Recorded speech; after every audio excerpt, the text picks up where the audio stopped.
طارق القطبي عضو حزب الدستور.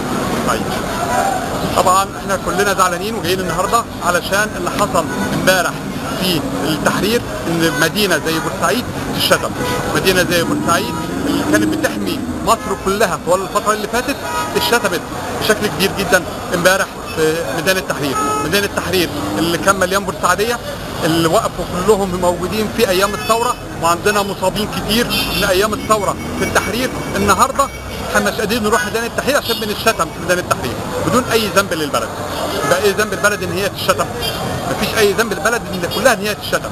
موضوع القضيه فيها قضاء، القضاء هيحكم فيها. اذا كان احنا كل اللي احنا عايزينه الناس اللي قتل ده لازم يتعدم، اللي نثبت عليه ان هو اتقتل لازم يتعدم. الناس اللي ما عملوش حاجه دول لازم يطلعوا براءه. احنا ما بنقولش حاجه اكتر من كده طبعا، وعايزين نحمي ولادنا اللي هنا هون، ان مفيش حد من هنا من بورسعيد يروح ينصاب هناك ويتقتل. بس مش عايزين اكتر من كده.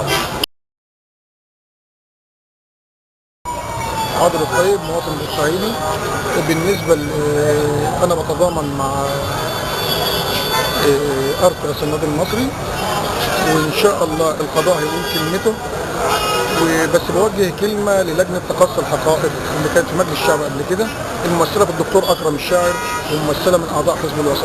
انتوا ليه لغايه دلوقتي خايفين الحقائق؟ انتوا قلتوا هتطلعوا الحقيقه في ميعادها، او اللجنه او التقرير في ميعاده. امتى ميعاده؟ يعني احنا عاوزين نعرف امتى هتطلع التقرير بتاع تقصي الحقائق، امتى ميعاده؟